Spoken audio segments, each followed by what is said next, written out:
Góða kvöldið öll saman. Góða kvöldið öll saman, verið hjartanlega velkomin. Í dag höldum við áfram með fyrirlestararöðina og dagskráin verður ekki alveg með hefðbundum hætti með það sem hefur verið fyrir kvöld því að það er vegna ákveðna kringumstæðna að það er með stuttum fyrir sem að það verður skírnarathöfn á eftir fyrirlesturnum sem allir eru boðnir velkomnir á til að vera viðstaddir.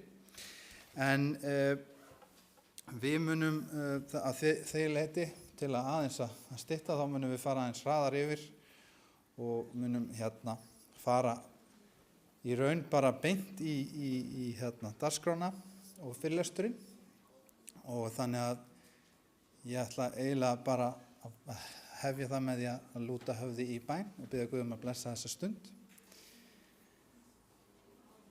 Kæri himneski Faðir, við biðjum þig að blessa þessa stund og vera með okkur, biðjum þig að leiða og vera með okkur, biðjum þinn heilagan anda að þú meir útdeilunum yfir okkur, biðjum þig að vera með öllum þeim sem eru hér í dag, þeim sem eru á leiðinni og þeim sem eru að hlusta og horfa á netinu. Kæri Faðir, við biðjum þig að blessa þetta kvöld og vera með okkur enn og aftur. Í Jesú nafni. Amen. En þá erum við svo blessuð að við fáum að hlýða á tónlistaratriði. Sigrún ætlar að syngja fyrir okkur og Ester leika undir.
Amen. Við ætlum þá að syngja þema sálminn okkar, Gefðu gætur að Jesú, Turn your eyes up on Jesus. Amen.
þá ætla ég að gefa okkar í kvöld og bið Jan Harry að koma hér upp.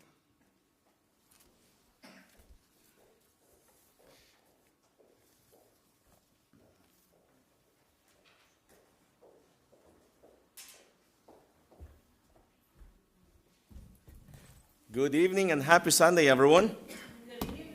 Góða kvöldið og góðan sunnudag, öllum. It's a privilege and a pleasure and a blessing to be with you again this evening. Það heiður og blessun að vera hér með ykkur í kvöld. Thank you for coming. Takk fyrir að koma. Thank you for bringing somebody. Takk fyrir að taka ykkur með ykkur. Your friend, your neighbor, family. Nágrannar. Again, I remind you, please bring them with you.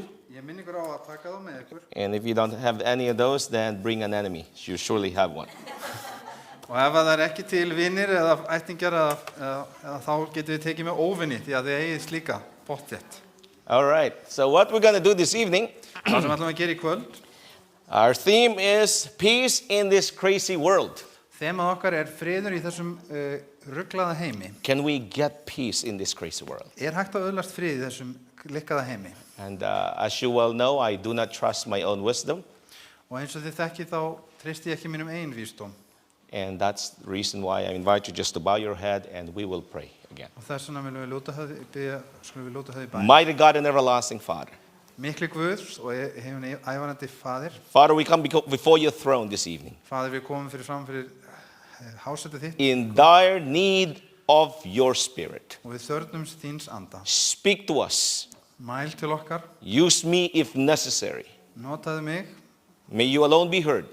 með aðeins þú May you heyrast, alone be seen. með aðeins þú sjást. May this man made of dust disappear Með þessi maður úr reki bara hverfa. so Christ can appear Svo and Kristi megi fulfill that promise. og megi uppfylla loforðið. When he is lifted, will draw all men unto him. Það sem honum er upplift að það munum enn dragast af. Father, this is the only reason why I'm here Þetta er eina ástæðin fyrir því að ég and er why hér I exist.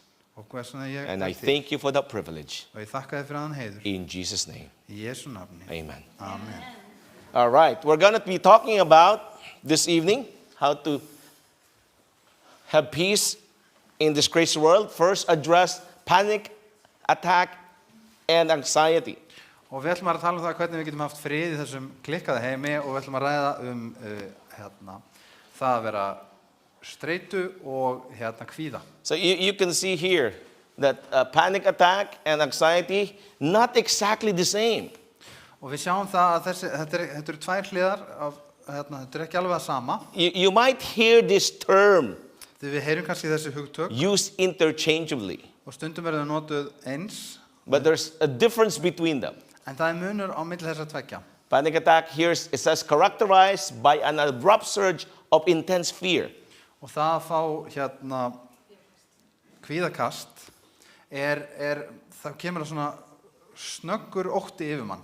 And there's this discomfort Eða þessi óþæginda and tilfinning. accompanied by this physical and mental symptoms. Og þessu fylgir bæði líkamleg og andleg einkenni. It's episodic, which can last from minutes Og þetta getur varið í mínútur or hours. eða í heilu klukkutímanar, stundinar. So here it says anxiety is part of an emotional and protective response. En kvíði er hins vegar partur af tilfinningunum okkar og hvernig við verjum okkur. So it's a protective response to a threat that arises in our environment. Þetta er varnarráð sem við bregðumst við einhverjum áhættum í líkamann okkur eða einhverju ógn í líkamann okkur eða í kringum okkur. So as I said, behavioral professional use these terms.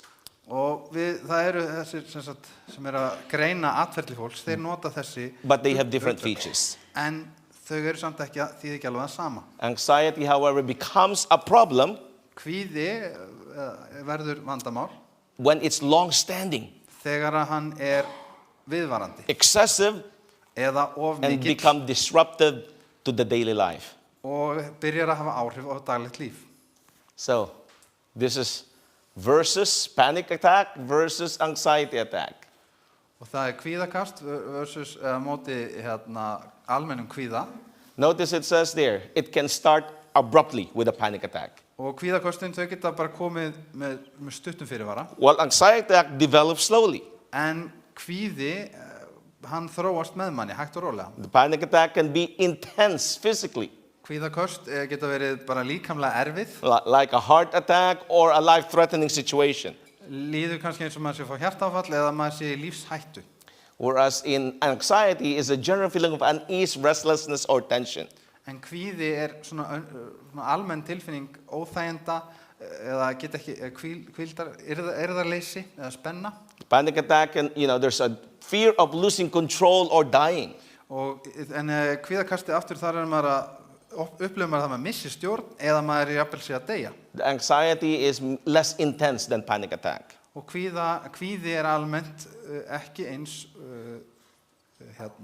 sterk upplifun og að það fá kvíðakast. So, although there's this difference between the two, þáttur að það sé munur á milli þessar tveimur hlutum, they can overlap, að þá geta þau samt skarast á. as you see here in the scheme. Eins og þið sjáuð hérna á myndinni. So, let's see what happens in the brain during panic attack. Við skulum sjá hvað gerist í heilanum þegar maður fær kvíðakast. You see there's a decrease in frontal lobe activity. Það verður minni starfsemi í framheila hvölinu. The frontal lobe is involved in cognitive function, Framheilin, hann svona stýrir okkur vitrænu hugsun, calculating, judgment, reikning og dómgreind, and amongst other things, Meðal annars. foreseeing future and so forth. að átta sá því hvað gerist í framtíðinu og svo fram eftir götum. And so there's a decreased activity. Það minnkar starfsemi framheilan. So while the frontal lobe is decreased, Og meðan framheilan minnkar eða starfsemi þar there's a minnkar, increase in the activity in the thalamus. að This þá- is the sensory system. að þá meiri þá eru skinnkerfin virkuð eða skynjunin virkuð. As you can see right there in the middle, right here. Og það einmitt sem á sér staðum í miðbik heilans. So what's happening in the brain? Svo hvað það sem að gerast í heilanum? Notice here. This is the central nervous system, the brain. Hérna heilin og miðla taugakerfi And heilans. there is a stress or trauma. Þarna kemur stress eða áfall. Stress or trauma causes an increase in inflammatory cytokines. These are the inflammatory signals. Og stress eða áfall býr til svona bólgumyndandi cytokines, ákveðin prótín. And there's an increase in the ACTH. This is the acetylcholine. Og can you explain that one? The acetylcholine neurotransmitter. Já, Just a neurotransmitter. og það taugasendingar aukast. And then there's an activation of all these inflammatory cytokines. Og það virkar aftur þessi These are the signals to have for the brain to have a defense mechanism, og þetta setur allt heilan í vörn. because an inflammation is a response Því að svona bólga svar to some kind of insult. við einhvers konar móðgun eða árás. And so now it's infiltrating the brain here. Og þetta fer á stað og fer allan heilan til að And that leads to fear, anxiety, worry, hypervigilance, avoidance, and emotional og dysregulations. þetta býr til ótta, kvíða, áhyggjur, það vera hafa miklar fylgjast vel með. Can you go back? Sorry, right here. Og það að forðun, semst að forðast að takast á við hluti og að tilfinningarnar séu ekki í að geti ekki hafa stjórn á tilfinningum. So the question now is, how do we deal with panic disorders? Svo spurningin hvernig eigum við svona kvíðaköst eða slíkt? Most of the time we run to pharmacology, of course, Oftast þá förum við yfir í lyfjafræðina because modern medicine is mainly driven by pharmacology. vegna þess að nútíma læknavísindi eru að mestu leyti drifin af lyflækningum. I have nothing against pharmacology, Ég hef ekkert á móti lyflækningum, but we must also learn to use the alternative medicines that are available. en við þurfum líka að nýta þau önnur lækningatól sem við höfum. But above all, lifestyle. En umfram allt hjálpar lífstílinn. So we're going to look into this lifestyle more as we go through the week. Og við munum horfa aðeins meira inn í lífstælinn eftir því sem við líður á vikuna. And it's interesting that this lifestyle involve balanced diet, En það áhugavert að þessi lífstílsáherslur, þær eru meðal annars með að vera með exercise, jafnvægi í and mataræði, healthy habits. hreyfingu og jákvæðar venjur. Now, oftentimes we always think of like we eat and sleep and so forth. Yes, they play a role. Já, við hugsum oft bara já, að borða og sofa, það skiptir alveg máli. But healthy habits also are thoughts. En heilbrigðar venjur eru líka hugsanir okkar. What thoughts do we entertain? Hvaða hugsanir eru það sem við dveljum á? Because every single action, Því að sérhver gjörð habits, og venjur lifestyle, og lífstíl character og lindisenkun begins with a thought. byrjar allt á hugsuninni. Because thought leads to action, Því að hugsunin leiðir að sér action gjörðir, leads to habits, gjörðina leiðir að sér habits venjur, leads to lifestyle, venjur mynda lífstíl and the character, og lífstílinn and myndar it determines our lindisenkun. destiny. Og ræður þannig So okkar. if you want to have changes in those, Þannig að ef við viljum gera einhverja breytingar, you have to go to the root of the issue, which is the thought. þá þurfum við að fara til rót málsins, And all vandamálsins og this fara í hugsunina. has to also be, there has to be a decision that is made here. Og við þurfum að taka ákvörðun upp í huga okkar. Without decision, Án ákvörðunar, our defeat or victory begins with what and how we think. þannig að sigur eða tap byrjar með því hvað það er sem við hugsum. So we must guard our thoughts. Þannig að við þurfum að verja hugsanir okkar. All right, what about anxiety disorders? En hvað gerum við til að takast á við kvíða? Interestingly, again, diet plays a role, Og áhugavert aftur að það er mataræði, exercise. hreyfing. Interestingly, the modern medicine also include alcohol, caffeine, smoking, stress, and so forth, management in the habits. Og það er áhugavert að nútíma læknisvísindin, þau taka kaffidrykki og alkohól, reykingar, streitu og allt þetta saman inn í það sem er kallað lífsvenjur eða venjur. And now you need to ask yourself, how did it become a habit? Og við þurfum að átta okkur á því og spyrja okkur hvernig var þetta að venju? Well, because they are addictive in nature. Því vegna þess að þetta það er ákveðin fíkn á bakvið þetta í grunninn. And we will deal with that as well during this week, if not this week, next week before we Og finish. við munum fara í gegnum það í þessar viku og ef ekki þessar viku þá inn í næstu viku. So, look at this. Sjáið, skoðum þetta. All right. So, this is the brain. Þetta er heilinn There's an anxiety. og það er kvíði Look what leads to that. Microbiome and inflammation. og þarna er mikrolíffræðin og síðan bólgur. Your stomach is your second brain. Það er nefnilega, maginn er heilinn nummer 2. So, a leaky stomach Og magi sem er veikur eða lekur because of an impaired microbiome vegna þess að líffræðin eða þessast örverunar eru ekki leads to anxiety too. býr líka til kvíða. It's not just the inflammation side. Það er ekki bara bólgan eða bólgumyndandi. More bólgan and sem more ýtir undir data are kvíða. coming out the involvement of microbiome in anxiety. Og þarna er verið að segja örverunar í maganum hvernig þær geta haft áhrif á kvíða. So, Það kom fleiri rannsóknir það. how much is too much? Svo stress, hversu mikið er of mikið af streitu? Harry Harlow developed an experiment in the 1960s with monkeys. Harley Harlow, hann gerði rannsóknir í 1960 eitthvað með apa.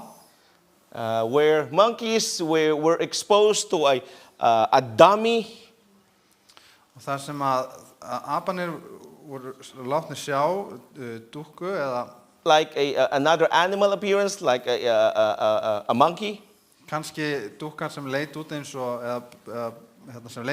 annað dýr and eða a api. mesh wire. Og þeir settu svona vírgrind. The animal is fed by this mesh wire, milk, Og dýrið fekk mjólk í gegnum þennan and the primate, the monkey, would take the mesh wire, the milk from the mesh wire, and go to the dummy monkey here and drink there. Og sorry, the monkey, the primate, Apinn, yes, já. would take the milk tók mjólkina from the mesh wire dummy hérðan úr þessari járn, það er svona vír and then go to the more comfortable dummy og fór hinum einn and þar sem would var- drink the milk there það sem var notalegra og drakk mjólkina þar and would hold on to that dummy og hélt jafnvel á dúkkunni eða brúðunni for comfort. til þess að hugga sig Now they did another test pilot, og þeir prófuðu annað another group, og and gerðu they annan hóp transferred it to the lamb. og þeir prófuðu þetta með lömb Now it's an experiment on twin lambs. og þetta var gert bara á tvílembu eða tvílembum The first lamb annað fyrir lambi was put in a pen, það var sett í svínastíl close isolated pen lokuð stíja with one-way visual input, meaning the experimenter can see the lamb, but the lamb cannot see what is outside. og dýrið það gat ekki lambið það gat ekki séð neitt út en sá sem var að fylgjast með hann gat séð inn í stíuna Feeders were placed in the pen. og þeir voru fóðröð og gefið mat í stíunni sjálfur Lamb would go to the feeder because it's hungry, og lambi myndi fara að mataranum eða sem gaf þeim mat would eat, borðaði þar and would be shocked, electric shocked. og fekk rafstuð So this poor little lamb svona þetta greiði litla lamb ran to the other feeder afterwards, hljóp að hinum mataranum and as the lamb eat, it also gets shocked. og fekk líka rafstuð þar It's a horrible pilot experiment. þetta alveg hrikalega ljót tilraun It was discontinued because it's horrible. og henni var hætt vegna þess að But hún I want to share this with you Ekki because the góð. problem is this.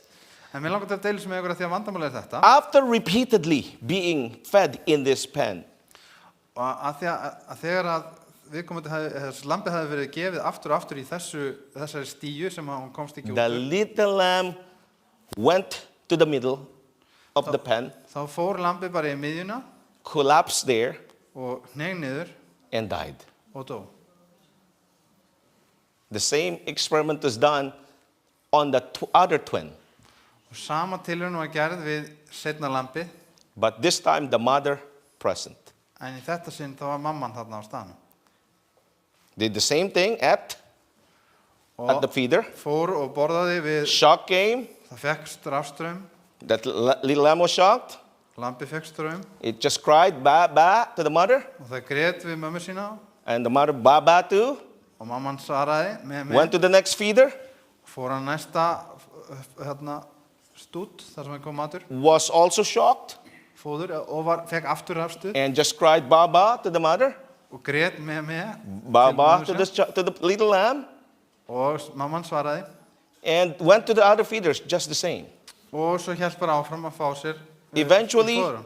eventually the mother came, the little lamb run to the mother að lokum þá hleypur litla lambi til móðurinnar as if the mother is communicating something, eins og móðurinn sé að segja einhver frá einhverju and then the lamb went back to feed, svo fór lambi bara aftur og fekk sér að borða and the lamb was happy.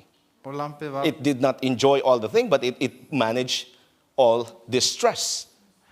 og lambi var einhvern veginn hamingjusamt það fannst ekki þetta notalegt en það var samt The little lamb had someone to run to. því að lambið hafði einhvern til þess að leita til And so the question is, svo spurningin er how much is too much? hversu mikið of mikið The little lamb had someone to run to, en litla lambið hafði einhvern sem það gat hlaupið til where the first lamb had no place to run, And or no one to run to. en fyrra lambið hafði engan til að leita til I just saw this. I was just curious. ég sá þetta ég hafði bara I looked into the antidepressant consumption og ég fór að skoða hversu mikið In Europe. geðlyfum notað í and the highest, of course, in the world. And I noticed Í that Evrópu og ég sá- Iceland has one of the highest, að Ísland if not the highest. með því hærri ef ekki bara hæst So that gives me an idea that there are a lot of people that have anxiety or depression symptoms here in Iceland.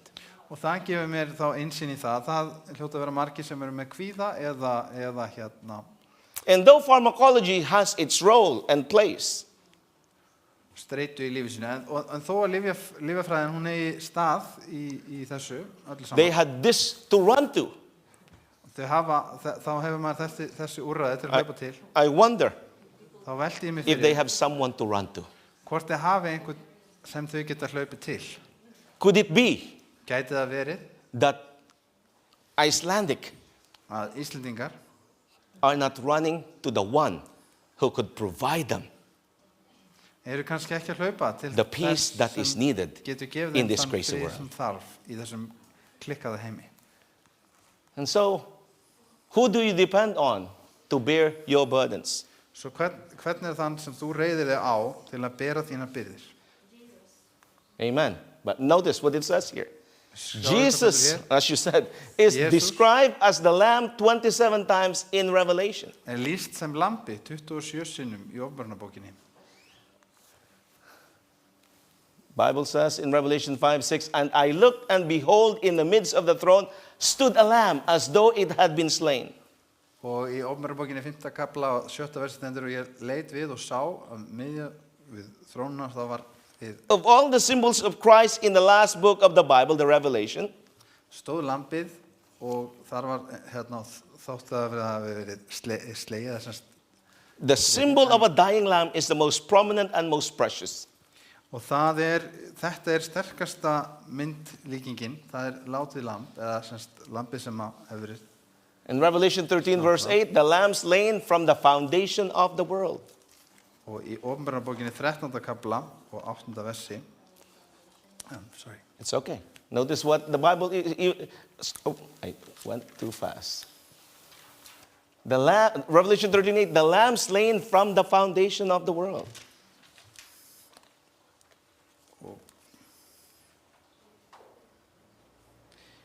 Já, og frá grundvöldu verðar í lífsins bók, lambsins sem slátrað var. A bloody lamb is seen up in heaven as though it had been slain. Lambið með blóði sem sést að það var slátrað. And you will also see in Revelation chapter 5 verse 6 Og við sjáum líka í Ofnbarnabókinni 5. kapla og 7. versi. that it says here, in the midst of the throne. Og það stendur hér fyrir miðju hásætinu. Stendur lambið sem slátrað væri. Throughout the Old Testament, God instructed his people to bring animal sacrifices. Í gegnum Gamla testamentið þá gaf Guð leiðbeiningar til síns fólks að slátra dýrafórn. So why would a God in the book of Revelation choose something as helpless, weak, and innocent as a lamb to represent his son? Og hvers vegna myndi þá Guð velja að nota svona lítið auðmjúkt dýr til að tákna son sinn? Now, what did it mean? Hvað það sem hann á við með þessu? Because throughout the Old Testament, God instructed his people to bring animal sacrifices. Því í gegnum allt Gamla testamentið þá fólki Guðs þeim leiðbeint að færa fórnir, dýrafórnir. Every day animal sacrifices were slain at the sanctuary. Og í musturinu þá var dýr fórnað á hverjum degi. And the question is, can an animal atone for the life of a man? Og spurningin getur dýr verið fórnfært fyrir líf manns? You see, what did it mean? Hver var merkingin á bakvið þessar fórnir? Let's imagine Við skulum ímynda okkur that in those days, á þeim dögum I bashed somebody on the head, one of my neighbors. Segjum á þessum dögum að þá hef ég ráðist að nágranna mínum og slegið hann. We had a fight for whatever reason. Við vorum að rífast eitthvað. I had a fight with my friend Jacob. Og ég var að rífast við Jakob vinn minn. And I bashed him on the head or on the face, and he was bleeding. Og ég sló hann í höfuðið eða andlitið og hann blæddi úr honum. The poor man now is bloody Sá þessi in the mouth. Blóðugur. I have committed something, a grievous sin. Og ég hef gert mikla synd. As the night comes, Og þegar kvöldi kemur at the evening prayer, og fyrir kvöldbænina, I sense that I sinned, þá átta ég mig á því að ég hef syndgað. that I wronged my neighbor. Að ég hef beitt nágranna minn. So I go to my neighbor Jacob, Svo ég fyrir til nágranna my minn friend Jacob, vinur minn Jakob. and then I apologize to him, my brother, I am so sorry. Og ég bið hann afsökunar. Mér þykir þetta leitt. But this guilt rests upon me. En þessi sektarkennd, hún er hjá mér. And all know at that time that I must bring a lamb to the sanctuary for Og á þessum sacrifice tíma, og þá átti ég að koma með lamb og fara með because í I musterið. have sinned. Vegna þess að ég hefði syndgað. So the next morning, Svo næsta morgun, I take a lamb þá fer ég með lamb which is unblemished, sem er án, spotless. sem bara án, sem fullkomið lamb. I walk through the camp of Israel. Og ég labba í gegnum tjaldbúðir My Ísraels brother, my friend Jacob sees me, og vinn og bróðir Jakob sér mig and he knows that I have sinned, that I am guilty. og hann veit að ég hef syndgað og ég er syndur. And then I approach the sanctuary Og ég fer inn í musterið in the outer court, og ég fer í ytri forgarðin and I kneel down. og ég krýp til bænar I place my hands upon the head of the animal. og ég legg höndina á höfuð I confess my dýrsins. sins, Ég játa syndi mínar and then plunge a knife through its throat.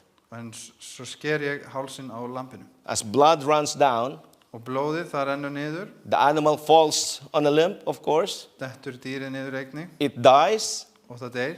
The priest catches the blood Þá in a grípur basin. presturinn blóðið And then the animal is put on a brazen altar and its flesh is consumed. og dýrið sjálft er sett á altarið og það er brennt. Before I come to the sanctuary, Áður en ég kem til musterisins, the weight of the burden of guilt was on me. það var sektarkendin og sektin mín. But as I confess, En þegar ég játaði syndinar, the burden of guilt is transferred to the animal. var sekt mín færð yfir á dýrið. The Bible tells us Biblían segir okkur in Leviticus chapter 5 verse 6, í 4. Mósebók, it says here, and it shall be when he is guilty in any of these matters that he shall confess that he has sinned in that thing. fyrirgefið 3. Mósebók og 5. kapla og 5. og 7. vers. And so you can see here what is taking place. The sin, the burden is transferred to the animal. Og við sjáum hér að það sem gerist er að maður játar synd sína og maður færir það sem sektabót fyrir syndir Before sína. that animal is slain. Og maður þarf að játa syndi sína áður en að dýrið því er slátrað og því þá dýrin er fært sem syndarfórn. So why did God require these sacrifices? En hvers vegna þurfti Guð að þess var hann að óska eftir þessum? Well, the Bible tells us what's the why. En Biblían útskýrir fyrir okkur af hverju hún gerir það. First and foremost, it says Fyrsta lagi, segir hún, here, Hebrew 9, 11 and 12. But Christ came as a high priest of the good thing to come with greater and more perfect tabernacle, not made with hands, that is not of this creation. og við lesum í Hebreabréfinu 9. kapla 11. og 12. versi, en Kristur kom sem æðstiprestur, allra þeirra góðu hlutir sem eru til að koma, fyrir það sem er betra og fullkomnara tjaldbúðinu, sem er ekki gerð með höndum, og er ekki. So the question is, did those animals give the sinner eternal life? Svo spurningin er, gaf fórn á þessum dýrum, gaf það syndgaranum nýtt líf? Did they cleanse the people from their sins? Hreinsaði það fólkið af synd sinni? Or did they merely represent something else? Eða var þetta táknræn hlutur? But it says here, Það stendur hér, Christ came as a high priest en Kristur er kominn sem æðsti of the prestur good things to come, hina komandi gæða and with more perfect tabernacle, not made with hands, that is not of this creation. og hann gekk í gegnum hina stærri og fullkomni tjaldbúð sem er ekki með höndum gjörð, það er að segja ekki af þessari Not sköpun. with the blood of goats and calves, but with his own blood. He entered the most holy place once for all, having obtained eternal redemption. Og í 12. versi, ekki fór hann með blóð hafra og kálfa heldur með eigin blóð inn í því allra helga í eitt skipti fyrir öll og aflaði eilíðar lausnar. Not with the blood of goats, Ekki með blóði hafra, not with calves, ekki kálfa, but with his own blood. heldur með eigin blóði. Hebrews 9:28 also tells us, Í Hebreabréfi 9:28 kafla, So 20. Christ was offered once to bear the sins of many. versi 28, þannig var Kristi fórnfært í eitt skipti til þess að bera syndir margra. The blood here of the sacrificial animal foreshadows the shed of blood of Christ. Blóðið sem hér talað sem að dýrana, það var til þess að tákna blóð Krists. The sanctuary service in the Old Testament were designed to teach us Og all starfið í musturinu var hannað til þess að kenna okkur God's plan of salvation. frelsunar áform Guðs. I was in South Africa Ég var í Suður Afríku doing a midlife crisis seminar, mental health. og ég var með svona námskeið fyrir þá sem eru í miðaldurskrísu. Actually, we do not reach fully adult. We celebrate at 18. Somebody celebrates a 15-year-old birthday today. Og það var einn hérna í salnum sem 15 ára í dag. En Happy birthday, Adrian. Við fögnum því þegar við Adriana, verðum sorry. fullorðin, 18 ára. And when we celebrate here at the age of 18, we're adults. Við verðum fullorðin þegar við erum 18 ára, þá fögnum við því. But in fact, we're not. En í reynd þá erum við það ekki. We do not reach a fully mature brain until the age of 30 to 35. Heilinn, hann ennþá að þróast frá alveg til 30 eða jafnvel til 35 ára aldurs. 30 for female, 30 fyrir kvenfólk, 35 for male. 35 fyrir karlmenn. Sorry, guys, we're retarded. Það ekki að leita að segja það, strákar, en við erum aðeins eftir á. Our brain is delayed in its development until it's fully adult Heilinn compared to the okkar, female. hann þróast ekki eins hratt og verður ekki eins hratt fullmótaður. And that's why a female who is a 15-year-old would be, or 18-year-old would be on the same wavelength as a male in their 20s. Og það þess vegna sem að það kann að vera að einhver sem 15 eða 18 ára stúlka getur verið kannski svipuðu bylgjulengd og aðeins eldri karlmaður. So here I'm doing a mental health on midlife crisis. Og ég að fjalla hérna geðheilbrigði og þá þeirra sem eru svona í miðbyggs, Explaining miðaldurskrísu. to the church and the people that something happens in our brain from the age of 35 to 55. Og ég að útskýra það að það eitthvað sem gerist í huganum okkar, í heilanum okkar, frá eldri 35 til 55. And interestingly, these are also the age window in which many separations and divorces takes place.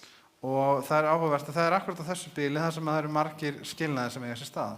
So we went into the science, what's happening in the brain. Svo við fórum að ræða það hvað vísindi segjum, hvað að gerast í heilanum á þessu aldurspili. After presenting that and presented what the Bible has to say about that, Og eftir að var sagt frá vísindunum og eftir því sagt hvað Biblían segir það, it simply says this is sanctification process that everyone must go through. þá nefndi ég það að þetta væri bara helgun sem allir þyrftu að fara í gegnum. Some are harder, Fyrir sumar að erfiðara, some are easier. fyrir sumar að auðveldara. And the question is, are we partaking with God, cooperating, co-laboring with God during this process? En spurningin líka, eru við að samstarfa með Guði þegar þetta á sér stað? When something is happening in our brain that we cannot explain.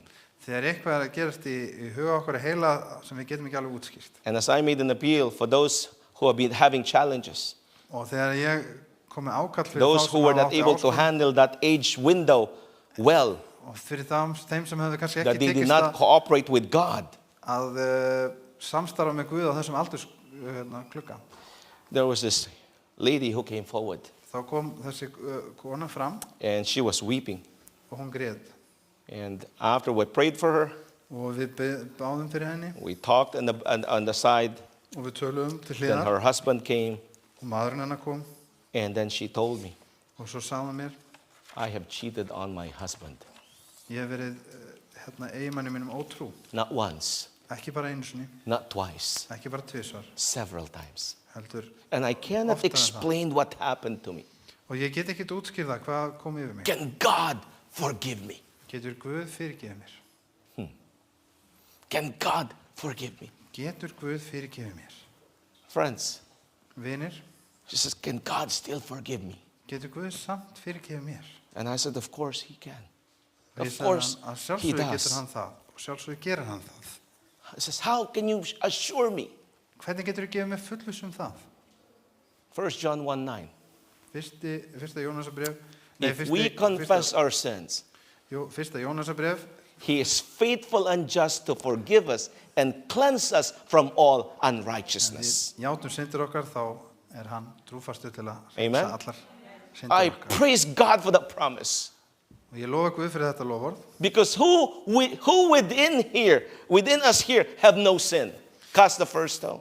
því að hver sá sem að eru syndlaus kasti fyrsta steinum. But we can go boldly to the throne of God, En við getum farið frammi fyrir hásæti Guðs með djörfung confessing our sins, og játað syndir and okkar claim that promise og tekið í höndið þetta lofvörð, that He promised in 1 John 1:9.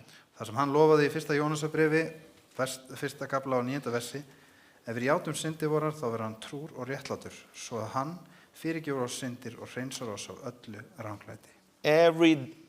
Every lamb or sacrifice pointed forward to the Lamb of God Hvert in the lamb ancient og days. hver fórn vísaði fram til Jesú. If you come and kneel before Him confessing your sin, that burden will be taken off your shoulders. Ef þú kemur frammi fyrir hann og krýpur og biður yðrunar, þá Your guilt is wiped clean færð þú fyrirgefningu og because sektarkenndin there er was tekin í a burtu. lamb. Því að það var lamb. Praise God. Lof sé Guði. To be free from guilt, we must first acknowledge it. Að vera laus við sektarkennd þurfum við fyrst að viðurkenna hana.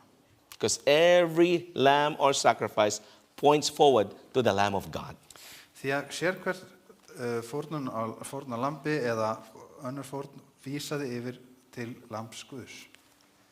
The Bible tells us Og í Biblíunni in Romans stendur 6:23, for the wages of sin is death, í Rómarbréfi 7. kafla 23. versi: því að laun but the syndarinnar gift of dauði, God is eternal life in Christ Jesus our Lord. en gjöf Guðs eilíft líf í Kristi Jesú drottnum vorum. To be free from guilt, we must first acknowledge it.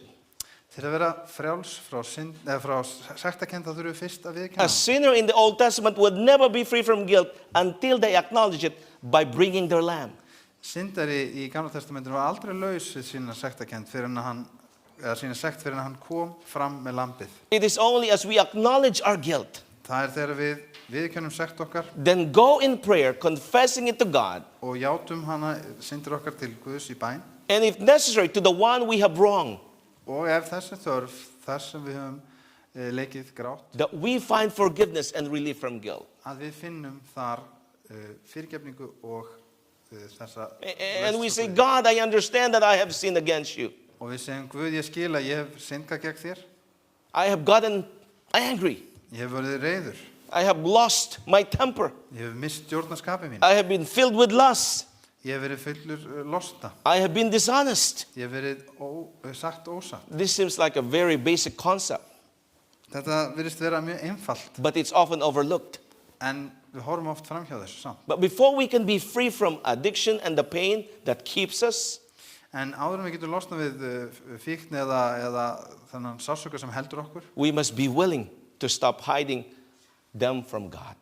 að þá þurfum við að vera tilbúin til þess að hætta að reyna að fela það fyrir Guði.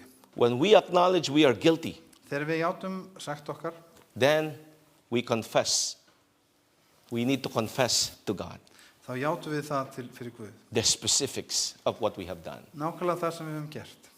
Friends, Vinir, if I come to Jesus and confess my sins, that burden of guilt is rolled away. ef ég kem til Jesú og játa syndi mínar, þá hefur byrði sektarinnar verið velt í burtu. Guilt produces fear, anxiety, distress, and sickness. Sekt og sektarkennd býr til ótta, kvíða, óþægindi og veikindi. And that's the reason why, as we advance in years before the coming of Jesus, Og það þess vegna þegar við eldumst fram að koma Krists, more of this will arise. þá mun koma meira og meira af þessu. The Bible tells us in Timothy chapter 3, Og Biblían segir okkur í 2 Timothy chapter 3, öðru Tímóteusarbréfi, kapla 3. you will see lists there Þú mun sjá þar lista that this world is going crazy. að And þessi will go heimur crazy. alveg að verða galinn og mun bara vera Men will not be able to control themselves. Menn mun ekki hafa stjórn á sér. And friends, this is what's going to happen before Jesus comes. Þetta það sem mun gerast áður en að Kristur kemur. And that's why more fear, more anxiety, more distress, more sickness, more mental illness will be rampant. Og þess vegna mun óttinn aukast, kvíðinn aukast, óróleikinn aukast, veikindin aukast, allt þetta mun aukast með það. Guilt creates fear. Guilt creates anxiety. Sektarkennd býr til ótta og býr til kvíða. Guilt can eat out the heart of your life. Sektarkenndin, hún getur étið út hjarta lífsmanns. Guilt can destroy you inside. Hún getur eyðilagt okkur að innan. And there is only one way who can take away our guilt. Og það aðeins eitt sem getur tekið burtu sektarkennd okkar. But you and I need to come to him. Og við þurfum, ég og þú þurfum að fara til hans. Need to come to Jesus. Fara til Jesú. Need to come before him and say, God, I have failed you, and I know I failed you. Og segja við hann, Guð, ég veit ég hef brugðist þér og ég veit ég hef brugðist þér. Plead for his mercy and forgiveness. Og biðja hans miskunn og náð og fyrirgefningu. God will wash away that sin and take away that guilt. Að Guð muni þvo burtu þá synd. Taka burtu sektarkenndina. There's only one way. Það aðeins ein leið. Because we all need forgiveness. Því við þurfum öll á fyrirgefningu að halda. Guilt does terrible thing to us. Sektarkennd gerir hrikalega hluti við okkur. When Jesus was hanged on the cross, Þegar Jesús var á krossinum, notice the words that he uttered. Þá takið eftir orðunum sem hann My God, my God, Guð minn, why have you forsaken me? hví hefur þú yfirgefið mig?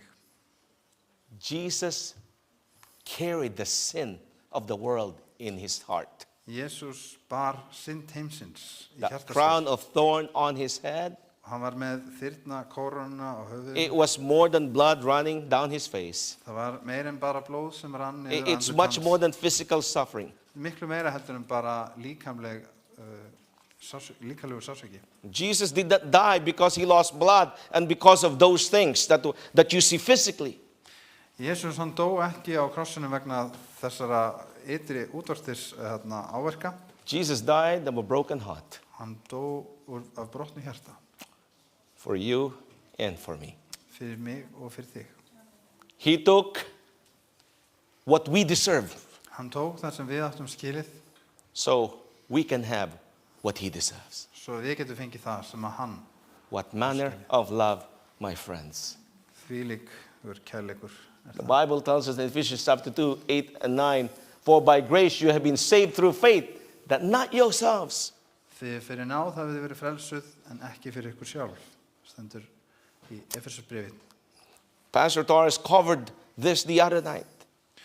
Og Torres hann fór yfir þetta. He does not just forgive you and cleanse you, he empowers you.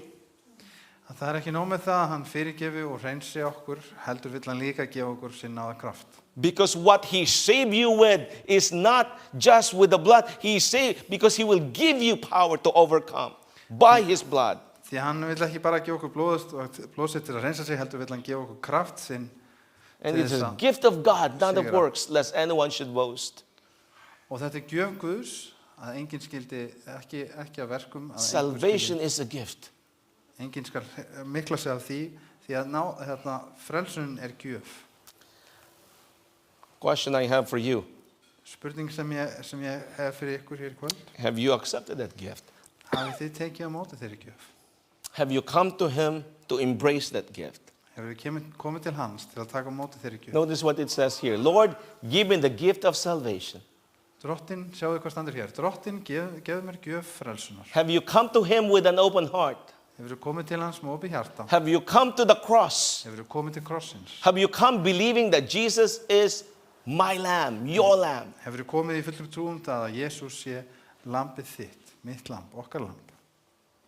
1 Peter 1, 18 and 19, you were not redeemed with corruptible things like silver and gold, but with the precious blood of Jesus.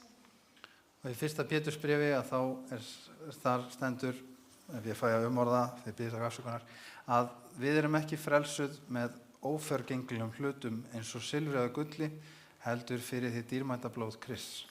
If I tell you the things that I have done in the past, you would be shocked. Ef ég myndi deila með ykkur því sem ég hef gert í mínu lífi, þá myndu þið fá áfall. This coming Sabbath, I will share with you my testimony. Og næsta hvíldadag, laugardaginn, þá mun ég segja ykkur frá mínum vitnisburði. But I remember the time when I realized what I have done. Og ég man þegar ég áttaði mig á því hvað var sem ég hefði gert. What I realized what Christ has done for me. Og þegar ég áttaði mig á því hvað það var sem Kristur hefur gert. My friends, I could not turn away from that love. Vinir mínir, ég gat ekki snúið frá þeim kærleik. There are 5 simple steps to receive the gift of eternal life. Það eru 5 auðveld skref til þess að taka á móti gjöf eilífs lífs. Remember, it is a gift. Muni, það er gjöf. So notice these 5 simple things. Og það eru þessi 5 Accept the einföldu fact skref. that God loves you. Númer 1, Number 1. taka það í sátt að, og þess að staðreynd að Guð elskar þig. Það er númer 1. Notice what 31:3 of Jeremiah says. I have loved you with an everlasting love. Og Jeremías 31. kapla og 3. versi, ég hef elskað þig með eilífri elsku. Therefore, kærleika, with loving kindness, I have drawn you. og því hef ég dregið þig með kærleika til mín. Second, recognize that you cannot save yourself. Og númer 2, að átta sig á því að maður getur ekki frelsa mann sjálfan. Do you know that you cannot save yourself? Veistu að þú getur ekki frelsa þig sjálfan? Sometimes we know that here, Stundum vitum við það hér, but our experience is not the same. en það er ekki alveg að fara alla leið. Because we try to do all these things to save ourselves. Því við reynum samt að gera alla þessar hluti til að frelsa If okkur I sjálf. could just do this, if I could just do this. Ef ég geti bara gert þetta. Það er bara Friends, þetta, vinir. you are trying to save yourself. No one else can save you but God. Þú ert að reyna að frelsa sjálfan þig, en það er engin annar sem getur frelsa þig. En I'm Guð. not saying that you shouldn't do those good things. Ég er ekki að segja að þú er ekki að gera það sem er gott. But the reason why you do those things is not to be saved. You do them because you love your Savior. En það er ekki ástæðan fyrir að maður gera það til þess að frelsast, heldur gerir maður vegna þess að maður elskar frelsara sinn. And when our action is a spring of our love for Him, Og þegar gjörðir okkar eru framkvæmdar vegna kærleika okkar til hans, it will never be a burden. að það verður það aldrei byrði, It will be a joy. heldur verður það gleði.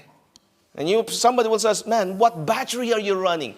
Og einhver spyr á hvers konar batteri er þú eiginlega með? How do you go that way? Hvernig getur þú haldið svona You áfram? just keep going and going and going. Þú getur bara haldið áfram og áfram og áfram. Friend, you're not running on Duracell.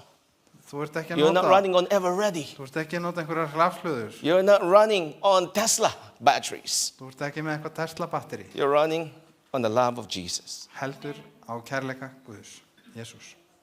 For all have sinned and fallen short of the glory of God, being justified freely by His grace through the redemption that is in Christ Jesus.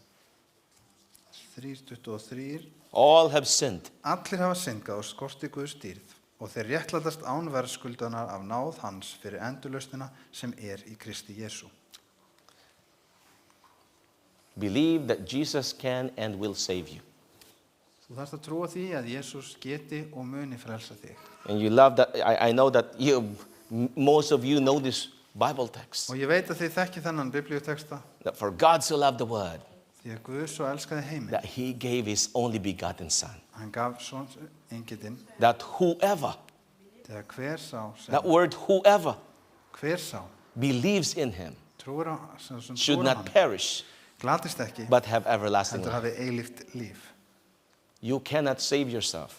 Við getum ekki frelsað okkur sjálf. Fourth, confess your sins to Jesus and believe you are forgiven. Fjórða skrefið, játaðu syndir þínar til Jesú og trúðu Remember already því að þér verði fyrirgefið.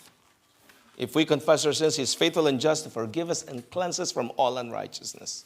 Muniði, ef að við erum játum syndir okkar, ef við játum syndir vorar, þá er hann trúr og réttlátur, svo að hann fyrirgefur oss syndirnar og hreinsar oss af öllu ranglæti.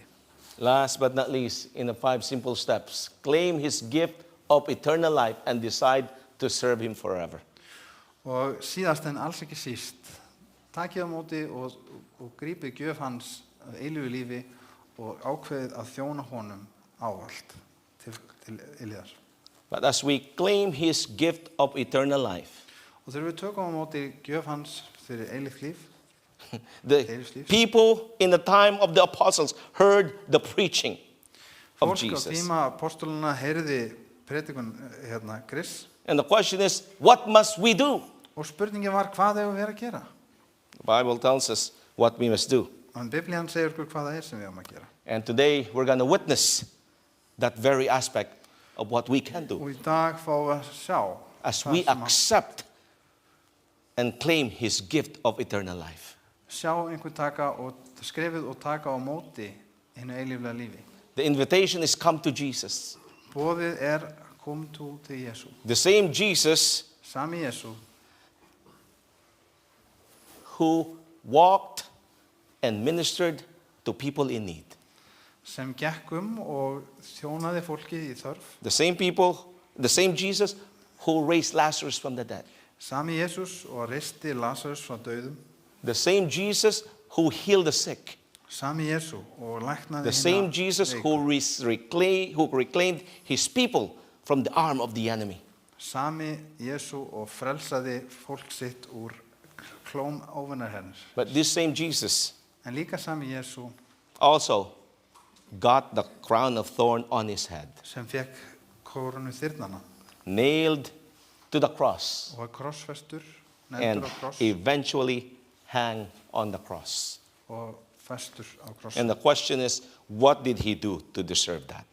Og spurningin hvað gjörði hann til að verðskulda það? When all he did Því það eina sem hann gerði is to make man whole. að gera mannin heilan.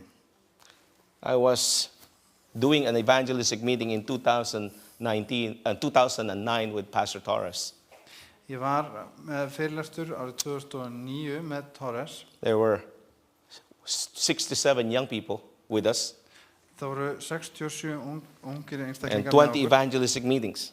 og það voru 12 opinberlega fyrirlestrar In one of the site, og á einum staðnum, það voru 12 staðsendingar. there was a minister Þar var prestur from the Temple of Faith International Church. og hann var frá musteri trúar, alþjóðlegri kirkju þar. I didn't know that until the very end of the meeting. Og ég vissi það ekki fyrir henni lok. He arrived on the third night. He came on the third night Hann first kom fyrsta skiptið, þriðja kvöldið and remained until the very end. og hann var, þetta voru 12 fyrirlestrar og hann var á þeim öllum sem eftir voru. At the last evening, Og síðasta kvöldið, I found out that he was a minister þá komst ég að því að hann var that had 5,000 members. prestur í kirkju þar sem hann hafði 5.000 meðlimi. And we made an appeal. Og ég var með ákall, Is there yet one more soul in this room það ein sál hér til viðbótar í þessu that have not herbyggi given his life to Jesus fully? sem hefur ekki gefið Guði líf sitt að fullu. And you've heard the voice of God night after night. Og þú heyrt röddu Guðs kvöld eftir kvöld. You've realized that you're a sinner Þú hefur áttað á því að þú syndari and you are confessing your sins before him. og þú játar syndir þínar fyrir Guði. And you want to accept him as your personal Lord and Savior. Sorry. And you want to accept him as your Og þú vilt personal taka Lord and móti honum sem frelsara þínum. We're going to have a baptism tomorrow, as I was announcing. Og þá tilkynnt ég að það verður skýrn á morgun. Will you come tonight? Vilt þú koma þá? This gentleman rose and came crying. Þá kom þessi maður stóð upp og hann I was með surprised. I didn't expect him to. það. Ég var hissa, ég átti ekki von á því. And then he gave his testimony on the Sabbath. Og svo á hvildardeginum þá gaf hann sinn vitnisburð After he was baptized. og eftir að hann var skírður. And he said this, I'd never forget it. Og hann sagði þetta og ég mun aldrei gleyma því. By joining the Seventh-day Adventist Church today, Með því að ganga inn í og vera meðlimur í kirkju 7. Adventista, I have lost my job. þá hef ég mist starf mitt, I have lost my car. mist bílinn I have lost my home. og heimili mitt. I even might lose my wife Og ég gæti jafnvel mist eiginkonu mína and my children. og börn mín. 2 of them are ministers of the same church. Af því að 2 þeirra synir hans voru prestar í sama kirkju. But how can I turn my eyes En hvernig get ég snúið augum mínum from the one frá þeim who was eina crucified sem var krossfestur for my sins? fyrir syndir mínar? I was moved by Þetta his snerti statement. mig þessi með orð hans. He left all that Hann fór frá öllu þessu because of Christ. vegna Krists. He realized that although he was doing these things, he realized that he was sinning by breaking the Sabbath. Hann áttaði sig á því að jafnvel þótt hann hefur verið að gera allt þetta, þá var hann að brjóta lögmál Guðs með He realized that he was not living the life that God has called him to live according to his word. Hann áttaði sig á því að hann væri ekki að lifa lífinu eins og Biblían. And someone told him, well, you can easily just come to the church by profession of faith. Og einhver sagði við hann, þú getur kannski bara komið inn í kirkjuna án þess að skýrast. And he said, no, Hann sagði, nei, this required a baptism. þetta þarf skýrt, segja. No profession of faith would do it for me. Það er ekki nóg fyrir mig bara að lýsa yfir trú minni. I want to be born again. Ég vil vera endurfædd. I want to be fully washed. Ég vil vera þveginn að fullu öllu. Friends, that man did lose his home, did lose his vehicle, Hann misti did lose his job. vinnu sína, From a fyrirtæki. 4x4 into a bicycle. Hann fór frá fjórhjóladrifnum bíl yfir í á hjól. From a mansion Frá into a shack house, a little hut. yfir í skúr. But he pedaled that bike with joy. En hann hjólaði með miklu Live in that hut with joy. Og hann lifði í kofanum sínum með gleði. And every month he was bringing souls to the church for Jesus. Og hverju mánuði þá kom hann með nýja sálir inn í söfnuðin. What manner of love Með þeim The ótrúlega Father kærleik sem Guð gefur has okkur, given unto us. sem hann gefur okkur. The love of God draws us to him. Kærleikur Guðs dregur okkur nær honum. Tonight, we're going to have a baptism. Í kvöld þá verður skýrt hér And you will witness a response of God's children og þið munið sjá svörun barna Guðs because of the love of Jesus. vegna kærleiks Guðs. Jesú. Before we witness the baptism, Og áður en við sjáum, áður en skýrnarathöfnin fer fram, maybe there's somebody here among us. þá kann að vera að það sé einhver hér meðal okkar. I say, Lord, Segir Drottinn tonight, í kvöld, again, I want to surrender my heart to you fully. þá vill ég gefa þér hjarta mitt að fullu. I want nothing standing on the way between you and me. Ég vil ekki að það sé neitt sem kemur okkar á milli. With your heads bowed and eyes closed, Með augun lokuð og we will pray. höfuð. But as we pray, I am asking you, make that commitment that you need to make with God tonight. Og við skulum biðja hann, og þegar meðan við biðjum, þá biðjum þig að taka þá ákvörðun að Make fylgja Guði, things right with God tonight.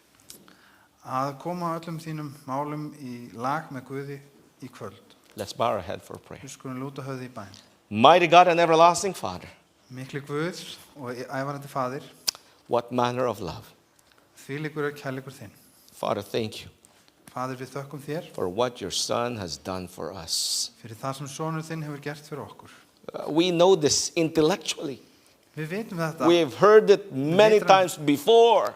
Við vitum þetta vitrænt og við höfum heyrt þetta oft áður. But Father, it's far from our hearts. En það er samt fjarlægt hjörtum okkar. But tonight you have given us a glimpse of it. En í kvöld hefur þú gefið okkur innsýn inn í þetta. And I thank you and praise you that your children here Og ég þakka þér og ég lofa þig að börn þín hér have heard your voice. hafi heyrt þína rödd.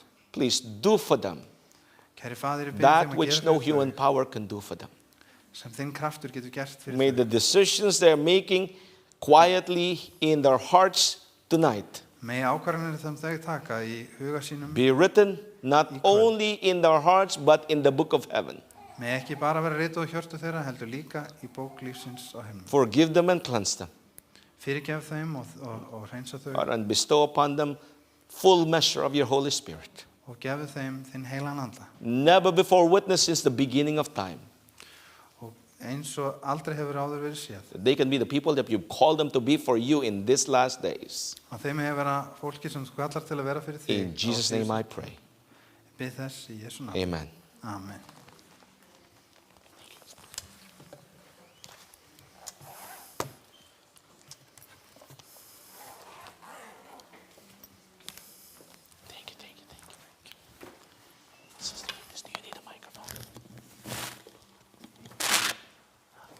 Both of you.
Við þökkum John Harry kærlega fyrir þennan boðskap úr orði Guðs.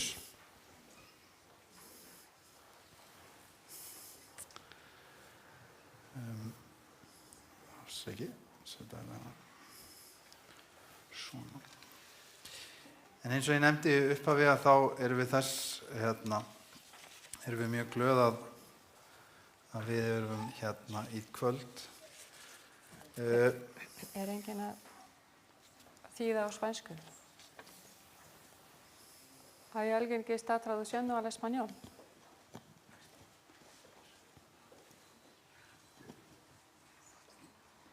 Já.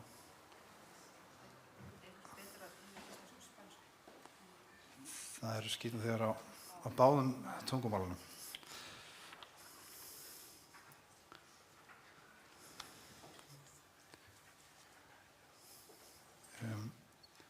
Við ætlum að ég fæ upp hérna. Já, eins og segi, þá er þetta kannski með óhefðbundnu sniði í kvöld. En ég ætla að biðja að fá glærupakkann upp fyrir því að við ætlum að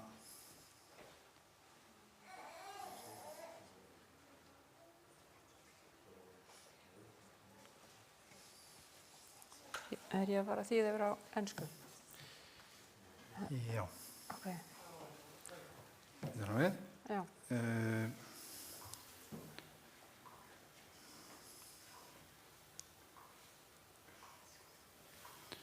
Býta aðeins, við ætlum að taka örstutt hlé. This is a special occasion. We usually don't do it like this, so we're going to have a baptism after this, the preaching of our brother, John Harry. And we just need some slides up here for the ceremony.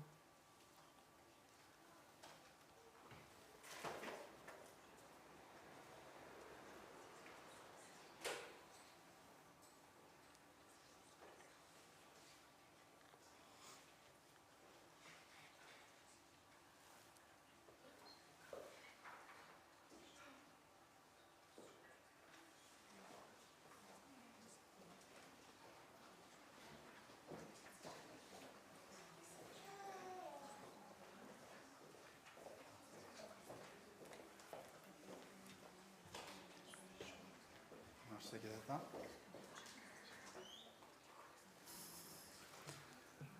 En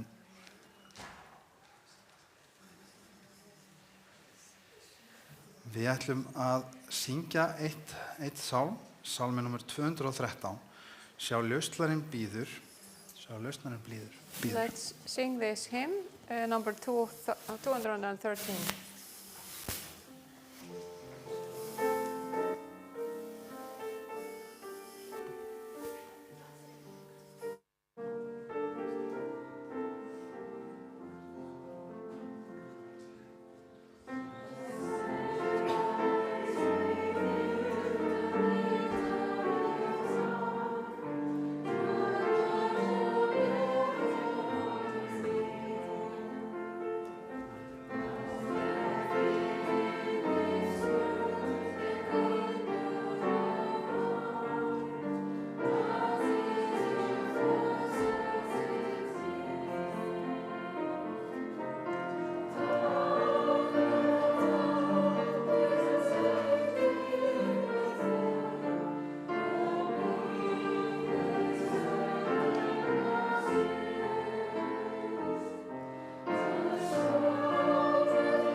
Við erum þeirra ánægju notandi að það eru 3 einstaklingar sem hafa óskað þess að fá að skýrast hér í kvöld. We've been honored that 3 of the individuals that are here tonight want to be baptized. Og þetta kemur skammt fyrir að því að það er að minnst okkur eitt sem mun því miður þurfa að kveðja Ísland síðar í þessari viku. And I'm so sorry to say that one of these people that are going to be baptized today, sadly, he is going to have to leave Iceland. Og það er þess vegna sem þetta ber svona brátt að. And therefore we need to do this so suddenly. En þetta er engar síður alltaf gleðilegt tilefni þegar einhver kýsir að gefa líf sitt Guði. But it's a joyous moment when people decide to give their hearts to Jesus. Mér langar til þess að biðja, nú er allir frammi, þannig mér langar heila til þess að biðja skírnaþeganum að koma hér upp. I want to invite the people that are going to be baptized to come here forth. Hvað sagði þau? Candidates. Já, candidates, já, ok. Og það er ráðstefna hérna inni. Afsakið þetta.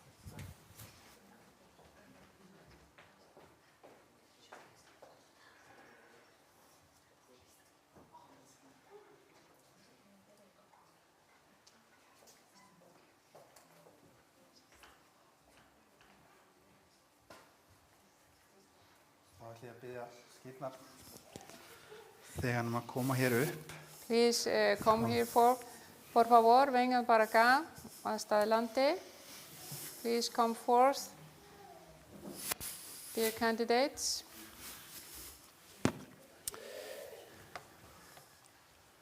Mér langar til að biðja ykkur að segja söfnunum frá nafni ykkar. Can you please state your name before the congregation? Por favor, pueden decir su nombre ante la congregación. My name is Itinho. José Chacón.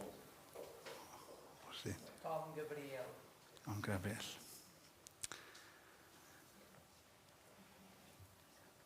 Þá vil ég spyrja ykkur nokkra spurninga.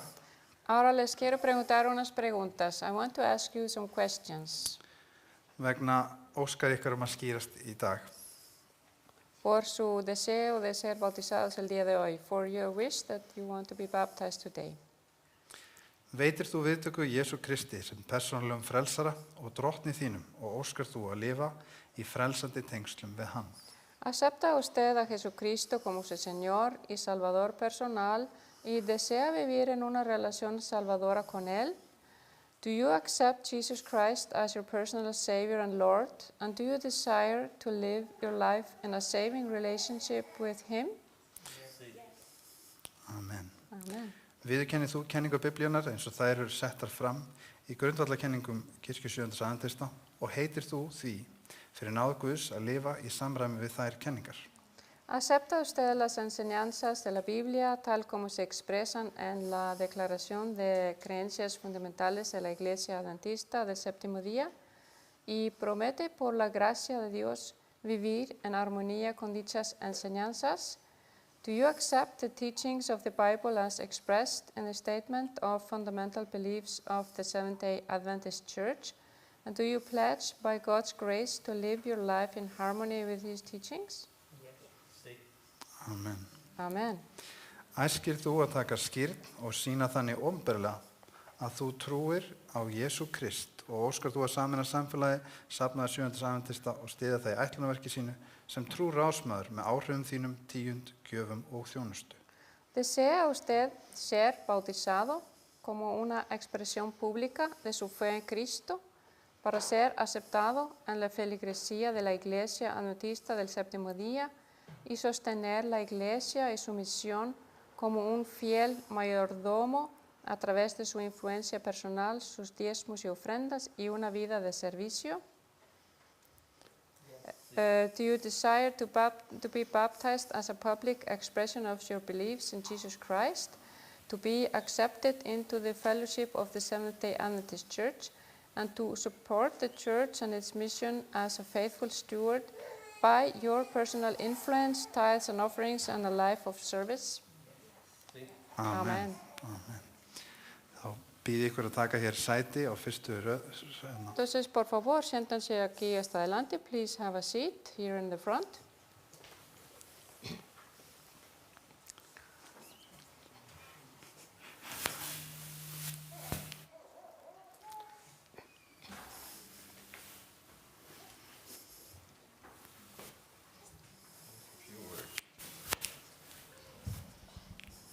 Just a few words about baptism. Nokkur orð skýrð. Unas pocas palabras sobre el bautizo. When we are born, we grow up in this world. Þegar við fæðumst, þá vöxum við úr grasi hér í þessum heimi. Cuando nacemos, nosotros crecemos en este mundo. Our parents try to guide us and teach us in the way that they think best. Foreldrar okkar reyna að leiðbeina okkur og ala okkur upp á bestan hátt mögulegan. Nuestros padres tratan de culcarnos buenos modales y buenas creencias. But I have to admit that we don't always follow what our parents teach us. En ég verð að viðurkenna að við förum ekki alltaf eftir því sem foreldrarnir kenna okkur. No siempre seguimos lo que nuestros padres nos enseñan. So we make mistakes in life. Og við gerum mistök, hacemos errores. We do things that we regret. Við gerum hluti sem við sjáum eftir. Hacemos cosas que estamos apenados por. And it begins to pile up on our record. Og þetta byrjar að hlaðast upp, sem empieza a aumentarse y aumentarse.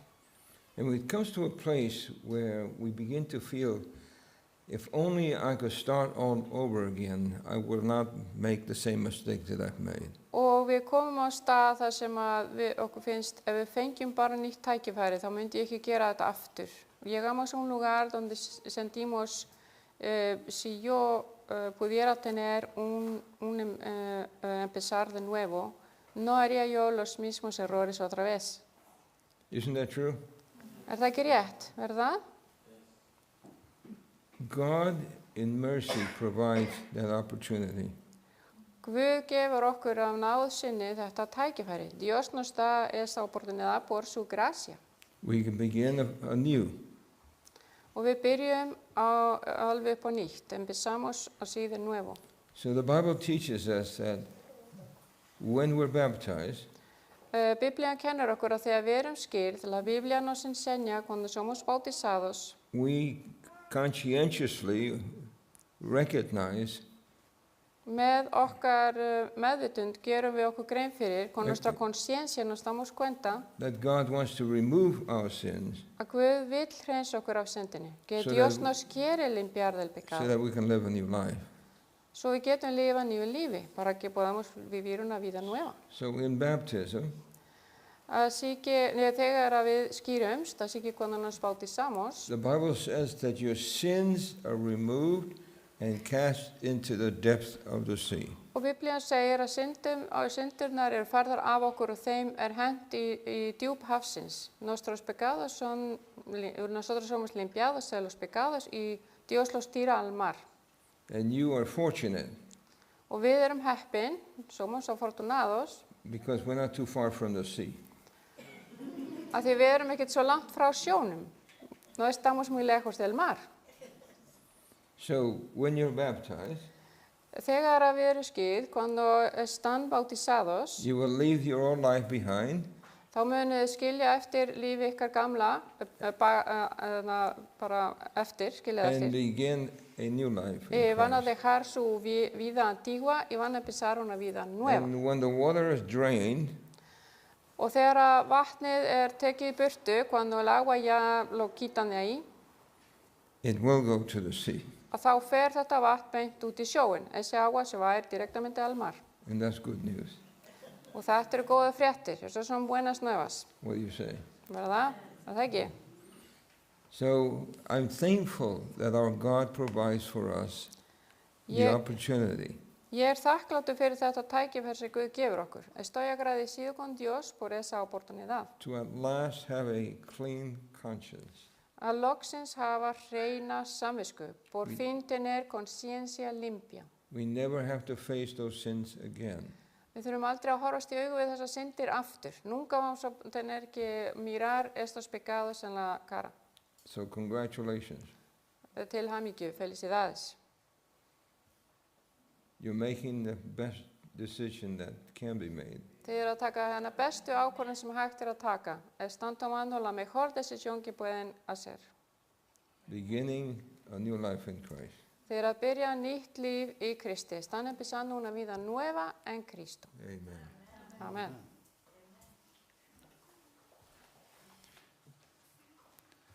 Við munum hafa þann háttin á eins og þið kannski kannist við að við munum syngja eitt erindi af svo aumur sem ég er. Afsakið ég.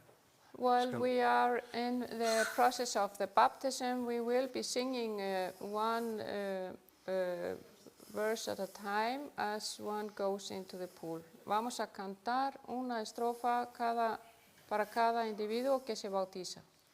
Og við erum svo þessar ánægju njótandi að það eru 3 sem ætla að skýrast. Estamos muy felices de que van a haber 3 personas que van a bautizarse. We are so happy to have 3 individuals here that want to be Og baptized. 2 sem ætla að skýra. And 2 that's going to be baptizing. 2 personas que van a estar bautizando.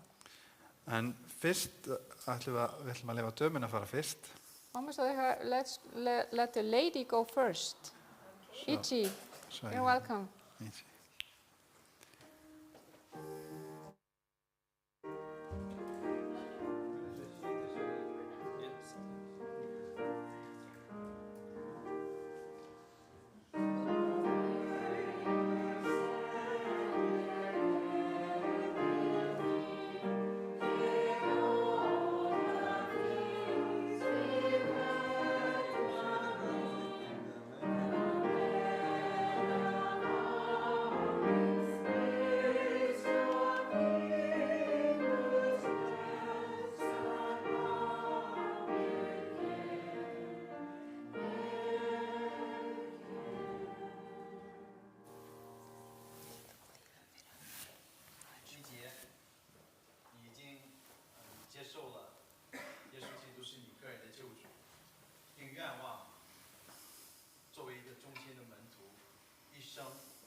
Amen.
Perhaps this is the first time you've heard of baptism in Chinese.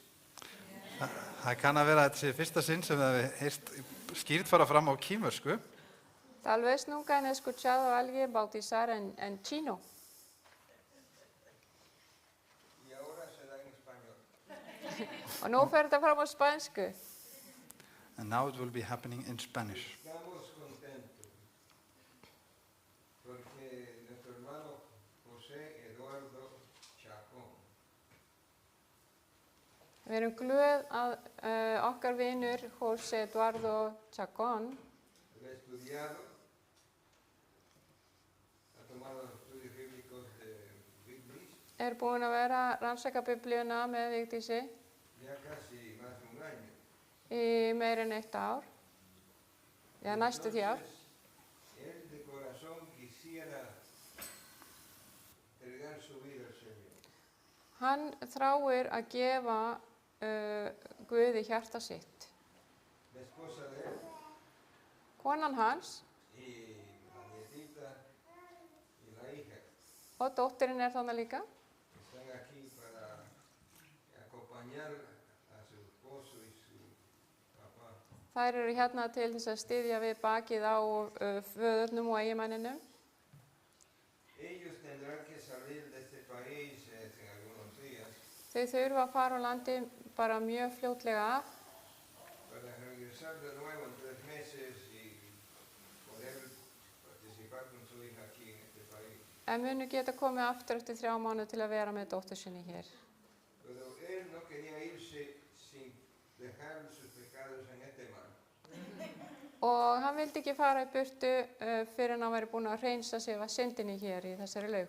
Amen. Por eso le damos gracias a Dios. Og fyrir það þökkum við Guði fyrir. Porque todavía Dios está hablando los corazones de los hombres. Því að Guð enn að tala til hjartna mannanna.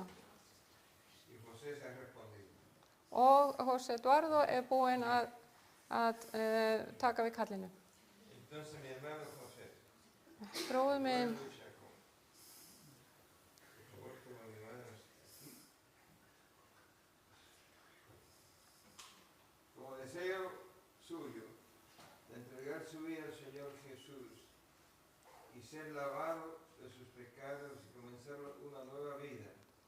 Como ministro del Evangelio, lo bautizo en el nombre del Padre, del Hijo Jesucristo y del Espíritu Santo. Amén.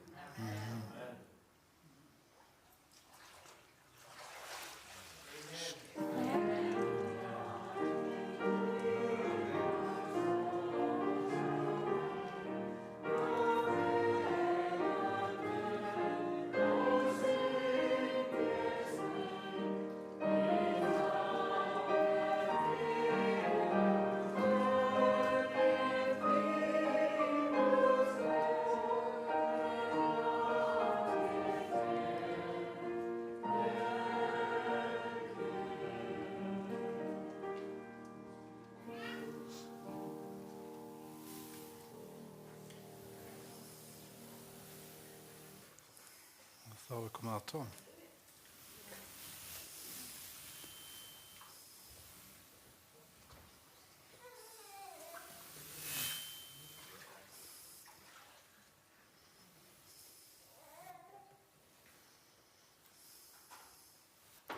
This one will be in English, þetta mun fara fram á ensku.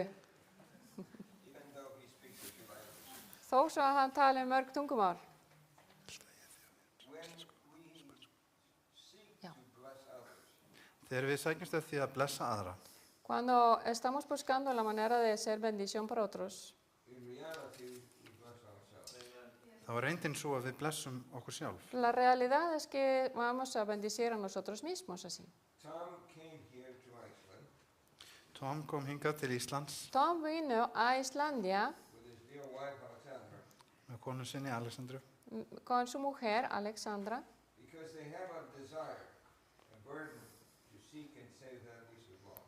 því að þau hafa þrá til þess að leita og frelsa það sem er týnt. porque ellos tienen el deseo de buscar lo que está perdido y rescatarlo. And so, as the Bible says, when you water, you are water. Og svo eins og Biblían segir, þegar þú vökvar, þá erst þú einnig vökvaður. Así como la Biblia dice, cuando tú le das agua a algo, tú también recibes agua. And so, Tom has desire Svo Tom vill Tom þráir, to recommit his life okay. to Christ Tom quiere entregarse a Cristo að endurtengja sig Kristi and to use his life og nota líf sitt usar su vida to work completely for the Lord. að vinna að fullu og öllu fyrir drottin. trabajar solamente para el Señor. And in order to do that, Og til þess að gera það, Para poder hacer eso, he wants to be washed. að þá vill hann vera þveginn að fullu. quiere ser lavado. Svo Tom. Because you have responded to the Spirit's voice. Því að þú hefur tekið á móti rödd As- lesanda Has recibido la voz del Espíritu Santo You have felt his convicting power in your heart. og þú hefur fundið sannfæringarkraftan vinna á hjarta þínu. has sentido la convicción en tu corazón, You have repented of your sins. Þú hefur yfir að synda þína te has arrepentido de tus pecados And now you want to leave them in these waters.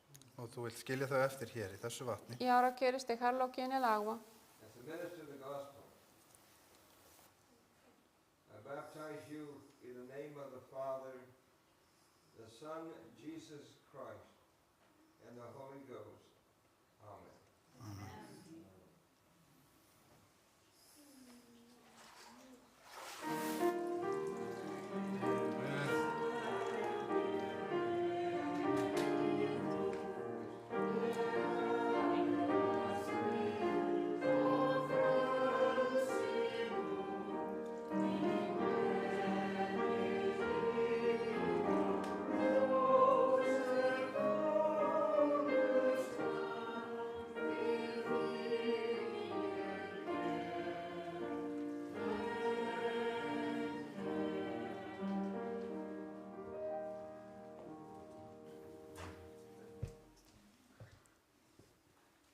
We're told that whenever there's a baptism, Okkur er sagt það að hvert skipti sem það er skýrt, Nos the han Spirit dicho, of God is present.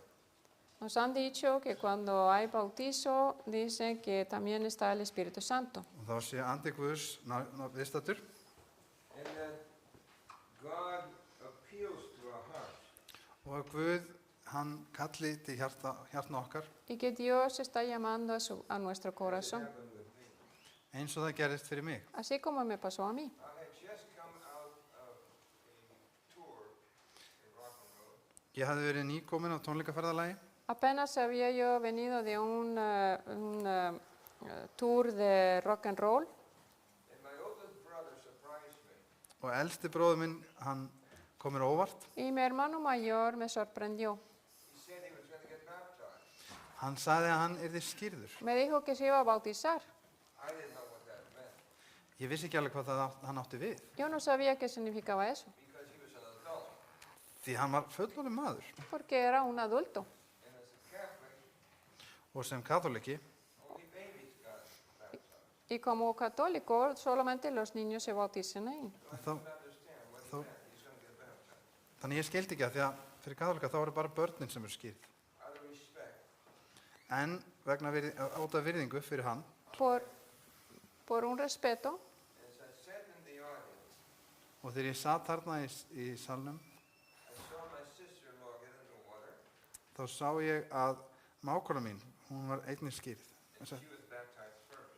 Oh. og hún var skýrð fyrst. vi que mi cuñada, ella fue al bautisterio y ella se bautizó, Og hún kom upp úr vatninu salió del agua And she was crying. y estaba llorando. og hún grét. And I hate to say this, but I thought silly women, they always cry about nothing. Og ég hata að segja þetta en ég hugsaði, konur þær gráta alltaf út af engu.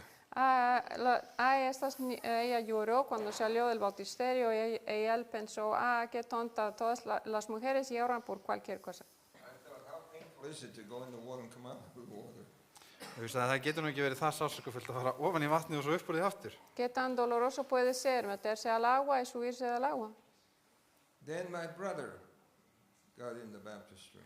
En svo fór bróður minn ofan í skírnarlaugina. Y luego mi hermano se metió al bautisterio And after the minister said the vows, Og eftir að presturinn hafði sagt, my brother was put in the water. að þá var bróður minn dýft ofan í vatnið. cuando el pastor había dicho lo que dijo allá y luego metió a mi hermano allá dentro del agua. And I saw my brother come up crying also. Og þá sá ég að bróður minn kom upp á vatninu en hann grét líka. Y vi a mi hermano también salir llorando. And that troubled me Og þetta olli mér hugarangi, Y eso me preocupó, because I had never seen my brother cry. því að aldrei sé bróður minn gráta. porque nunca había visto a mi hermano llorar. And I wondered, Og ég velti því fyrir mér, what's happening? hvað er það sem er að gerast? Yo estaba pensando, ¿qué es lo que pasó? I did not understand Ég skildi ekki No lo entendía until I myself fyrir en að ég sjálfur hasta que yo mismo went into the baptistry. fór ofan í skírnarlaugina. me metí también al bautisterio. And then I understood Y Og þá así, skildi ég así entendí what happens. hvað gerist. qué es lo que pasa. The Spirit speaks to the heart, Andinn talar til hjartans El Espíritu llama al corazón and my heart was touched. og þá snerti hjarta mitt. So tonight, Svo í kvöld, Así que hoy there are those of you who are sitting in the audience. það kann að vera að það sé einhver sem situr hér í kvöld.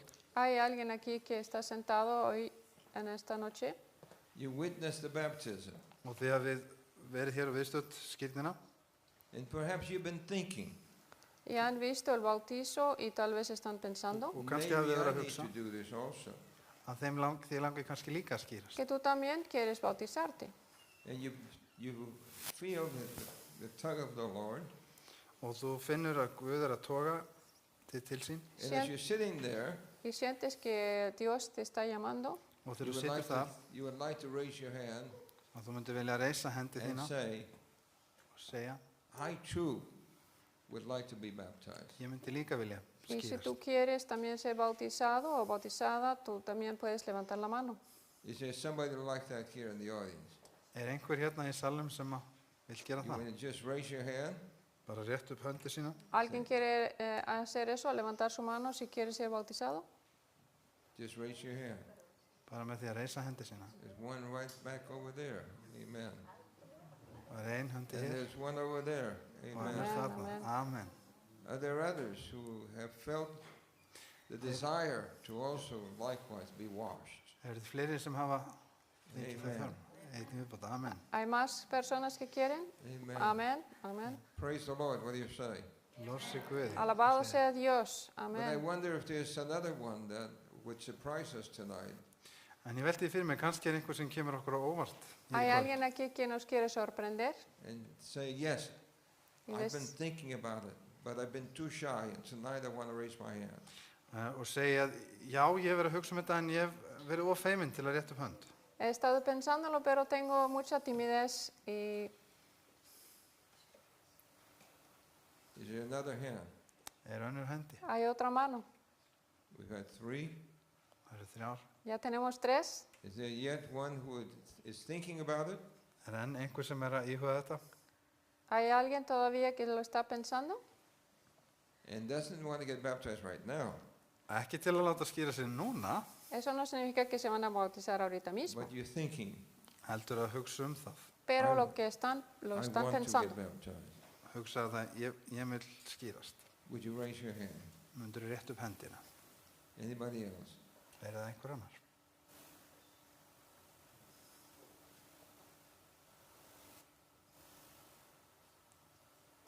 Then let's pray for those three who have raised their hand.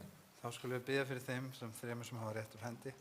Vamos a orar por los que levantaron su mano. Heavenly Father, Himneski Faðir, Querido Señor, how true it is hversu satt er það qué tan verdadero es that your Spirit is always present at these special occasions.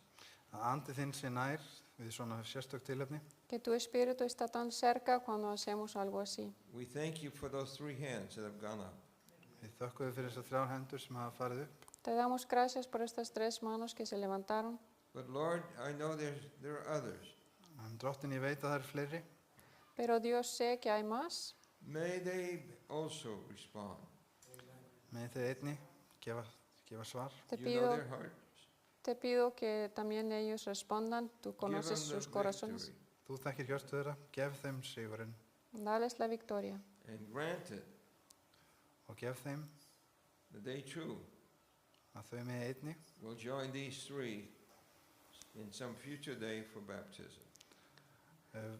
vera koma saman með þessum þremur í skýrt síðan meir. Ayúdales a ellos a también juntarse con los tres. We thank you for hearing us. Við þökkum þeim fyrir að hlýða okkur Gracias por escuchar In Jesus' name. nuestra oración. í Jesú nafni. En el nombre de Cristo Jesús. Amén. Amen.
Ég langar að biðja þá sem eru að þýða spænsku bara að fara yfir aftur í spænsku þýðinguna aftast. Hann er komið með þýðingatækið skírnaþegin.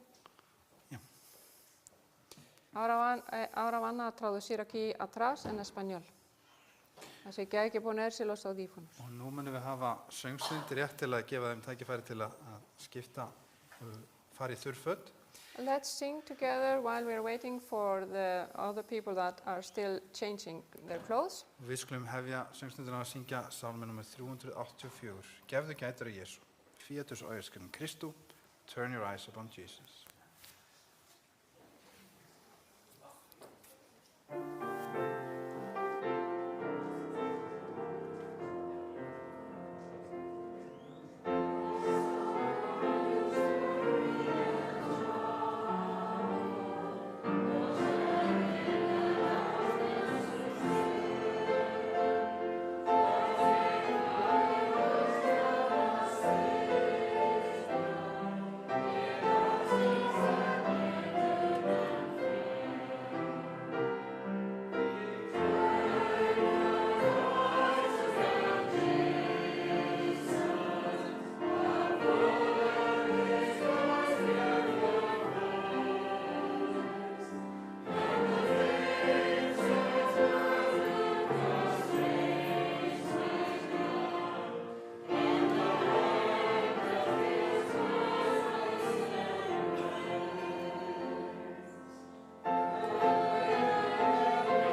er svona vel tekið undir á 3 mismunandi tungumálum. It's marvelous to hear so many people sing in 3 different languages. Guði sé lóf. Og við getum gert það saman. Við skulum syngja næst sálminn nummer 384. Ég vil fylgja frelsaranum.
Við skulum syngja eitt sálmi viðbót, sálmi nr. 146. Ég mun brátt sjá augliti Jesú.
langar til þess að biðja Louis Torres og Jakob að koma hér upp á 2.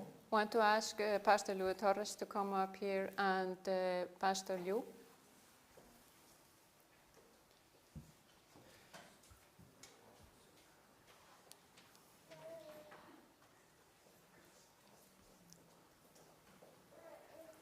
Og biðja líka Ossi fyrir ekki. And Pastor Orsi, of course. Það gott að hafa marga presta. Oh, it's so blessed to be having so many pastors here.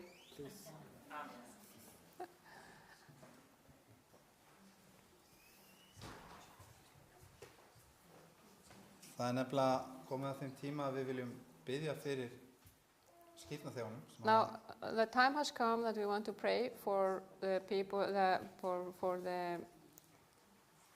the Newly baptized. newly baptized. So I'd like to ask you all to come up here. Please come up here. Pasen al frente. And I want to ask us all to kneel in prayer together. Vi skulum fara á hnén og biðja. Vamos a ponernos de rodillas para orar.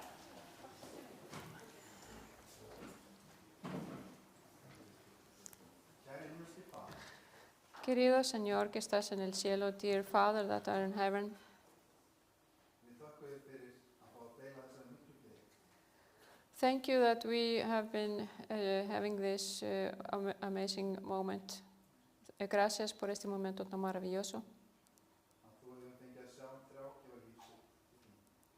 Has visto a 3 personas dar su vida. You have seen 3 people that gave their lives to you. Kæri Faðir, við biðjum þig að blessa þau og vera með þeim. Te pedimos que los bendigas y que los cuides. Please, dear Father, guide them and bless them. Þú með leiða þau á hverju degi. That you may lead them each and every day. Que los guíes cada día. Þú með vera með þeim Que estés con ellos. That you will be with them í daglegu andri. in their daily life, en su vida diaria. Þú með vera með þeim gegnum ólgudagi. Que estés con ellos también en la valle oscura. That you may be with them also in the dark valleys. Og líka hæstu fjöld. And also on the green pastures, también en donde están los valles verdes. Að augu þeirra megi ávallt vera á þér. Que sus ojos siempre estén en ti, that their eyes may always be towards you. Að þeir megi þiggja þinn náðarkraft á hverjum degi. Que reciban siempre tu gracia cada día, that they may receive your grace every day. Að þú megi fylla potta þeirra. That you may fill their cup, que tú llenes su copa. Að heilum anda svo það megi flæða yfir. So of Holy Spirit, so it may flow over. Del Espíritu Santo para que salga todo tirado de la copa. Og umbreyta lífi annarra. Y también cambiar la vida de otras personas. Que ellos también cambien la vida de otros. Eins og það er umbreytt lífi þeirra. Así como tú has cambiado su vida. Like you have changed their lives. Kæri Faðir, ég bið þess að þú megi hjálpa okkur. Padre, que te pido que nos ayudes a nosotros. Help us, dear Father, Sem kirkja hér as a church, como iglesia aquí. og á heimsvísu. Y iglesia mundial. Also as the World Church. Að vera ávallt stuðningur fyrir bræður og systur. Siempre ser un apoyo para nuestros hermanos. To be a support for our brothers and sisters. Ég megi vera til staðar fyrir þau That we may be there for them. Que podamos siempre estar ahí por ellos. og þau fyrir okkur. Y ellos para nosotros. And they for us. Við biðjum þig að blessa þau á ríkum nátt. I ask you to bless them richly. Bendícelos de una manera abundante. En ekki bara þau, No solamente ellos, not only them, heldur einnig fjölskyldur þeirra but also their families, también sus familias. og alla þá sem eru í kringum þau. Y todos que están a su alrededor. Also all the people that are around them. Að þeir megi sjá þig. That they may see you. Que ellos puedan verte a ti. Kæri Faðir, við biðjum þess alls í Jesú nafni. We pray in the name of Jesus Christ. Oramos en el nombre de Cristo Jesús. Amen.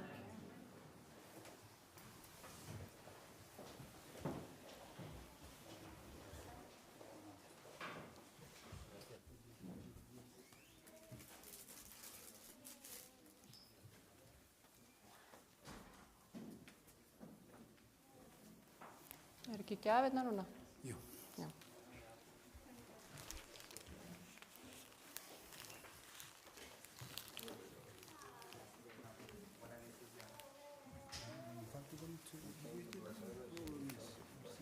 Felicidades. Gracias, mi amor.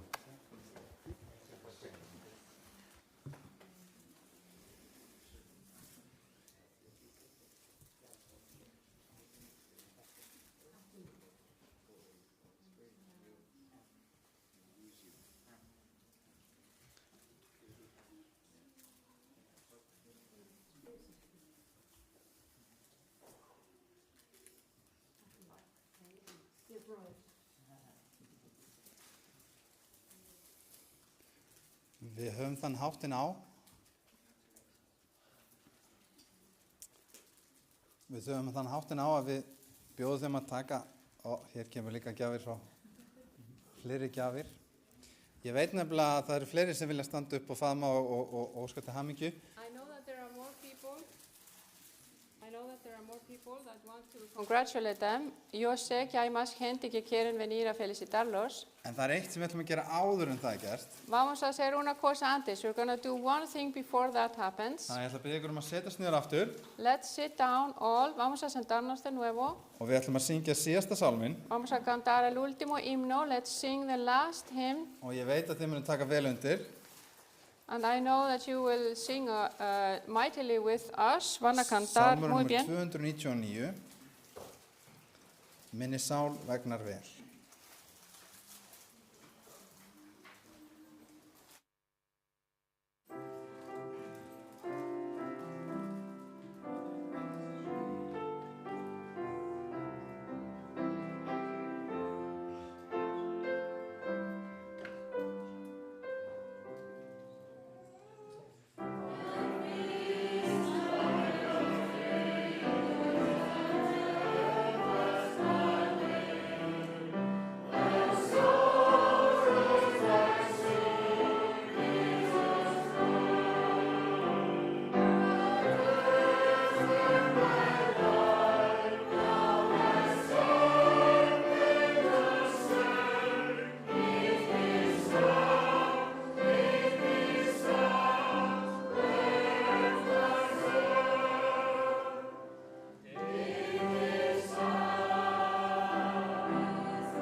Love. Ég ætla að bjóða okkur að koma aftur upp hér og gefa ykkur öllum tækifæri til þess að heilsa þeim og óska þeim til hamingju. Please come up here. Vengan para acá para que todos puedan felicitarlos. And you can, yeah. Then you'll have free Dejen hands. sus regalos ahí para que los puedan felicitar. Okay, let's all come up here and say, up here and down there, up here and down there.